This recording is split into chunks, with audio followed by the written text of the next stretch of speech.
Hi friends, welcome to my channel. ఇక మనోహరి అమ్ము విచిత్ర ప్రవర్తన గురించి ఆలోచిస్తూ వరండాలో నిలబడి ఉండగా అదే అమ్ములో ఉన్న మనుని వెతుక్కుంటూ వస్తుంది.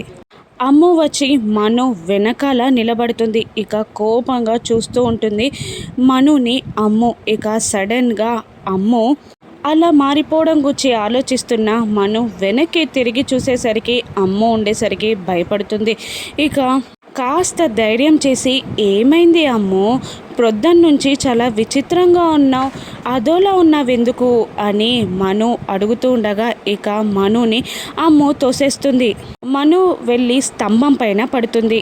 ఇంకా ఇలా అంటూ ఉంటుంది మనుతో అమ్ము, ఇంకా ఎన్నాళ్ళుగా ఈ దొంగ ప్రేమలు నటిస్తావు, ఎన్నాళ్ళు మమ్మల్ని మోసం చేస్తావు అని అంటుండగా మను షాక్ అవుతూ ఉంటుంది. ఇంకా ఇలా అంటూ ఉంటుంది అమ్ము, నువ్వు కొడైకెనాల్కి వచ్చింది మా అమ్మని చంపడానికి కదా అని అనగానే ఇక మను జరిగిన సన్నివేశాలన్నీ గుర్తు తెచ్చుకుంటూ ఉంటుంది. ఇంకా అమ్ము మను చుట్టూ తిరుగుతూ ఇలా మాట్లాడుతూ ఉంటుంది, నువ్వు మా అమ్మని చంపేసి మా నాన్నని పెళ్లి చేసుకోవాలని కొడైకెనాల్కి వచ్చావు, మా నాన్నని పెళ్లి చేసుకొని మా అందరినీ మా నాన్నకి దూరం చేయాలి అనుకున్నావు అని అంటున్న అమ్ముని చూస్తూ మను చాలా షాక్ అవుతూ ఉంటుంది.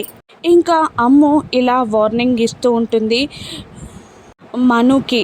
అమ్ము ఇలా అంటూ ఉంటుంది, ఈరోజు సాయంత్రం కల్లా నువ్వు ఇంట్లో నుండి వెళ్ళిపో, లేదంటే మా అమ్మని నువ్వే చంపేశావని అందరికీ చెప్తాను, నీ నిజస్వరూపం బయట పెడతాను ఆంటీ అని అమ్ము మనుని బెదిరిస్తూ ఉంటుంది. ఇక మను నిజంగానే ఇంట్లో నుండి వెళ్ళిపోతుందా, నిజం బయట పెడుతుందా, రాను ఎపిసోడ్స్లో చూద్దాం. Thank you for watching.